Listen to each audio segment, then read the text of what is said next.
Майя Ивановна, вы сегодня вообще можете помолчать? Вот так. Привыкли командовать парадом. Так, слово имеют ваши коллеги, которые больше всего и лучше всего знают. От их имени говорит Ольга Евстихиевна Бондаренко.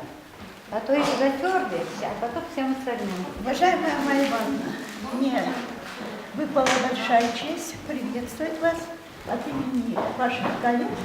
И я прежде всего хочу сказать, что у вас очень необычное сочетание имени Майя воздушное и отчество Ивановна земное.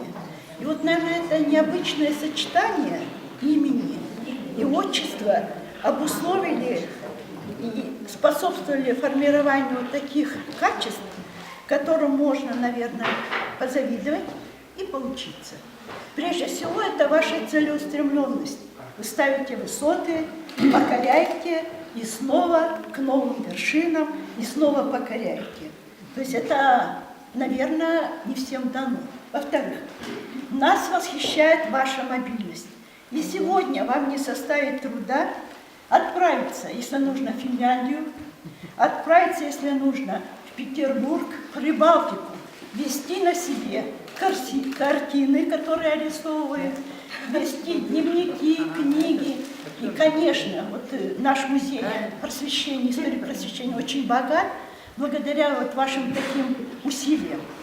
Ну, мы хотим отметить, что вы умеете ладить с начальством, с руководством. Это очень важно. С руководством. С руководством. Это очень важно, потому что это способствует успеху дела.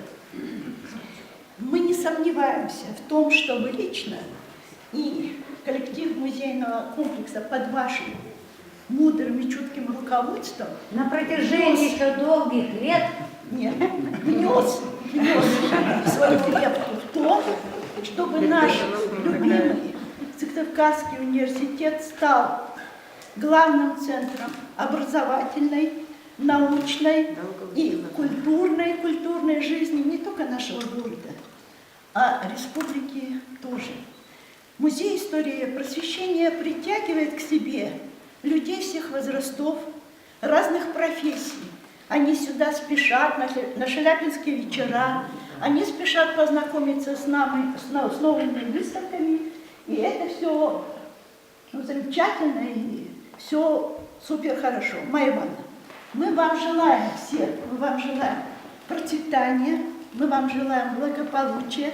И мы надеемся, что вот этот букет, собранный нами от души, собранный, будет долго вас радовать и вдохновлять на новые дела. Тут заложены аплодисменты.